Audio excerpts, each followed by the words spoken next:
बापा या पुरीला पाहून मी तर भेऊनच गेली. होतच मोठी जीप काढे का बाहेर. बायाचा इकडे मस्त डान्स सुरू होता. डीजे वर तर बाया काही थांबायचं कामच नाही, नाचतोच म्हणते.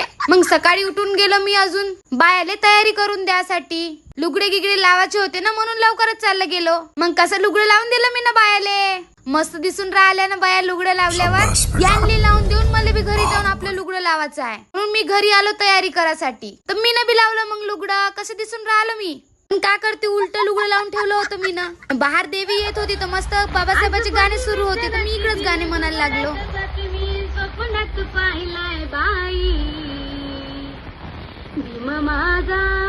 मी ना बी आपली मस्त चांगली तयारी करून टाकलो.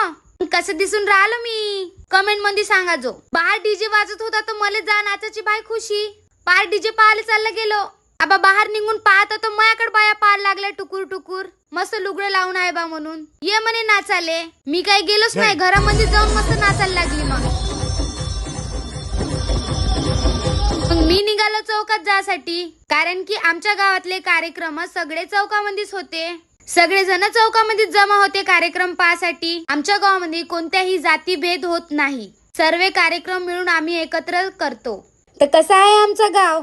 तुमच्या बी गावाला तुम्ही असेच मिळून मिसळून कार्यक्रम घेता का नाही. एक पोरियानं मस्त डान्स केला, पण का करते पाणी येऊन गेला. मग मीनं जे लेझिम शिकवले ते बी डान्स झाला मग आमचा. मग येतं सगळे एकत्र मिळून मस्त डान्स केलो. मग आमच्या गावची मजा कशी वाटली कमेंट मध्ये नक्की सांगा. जो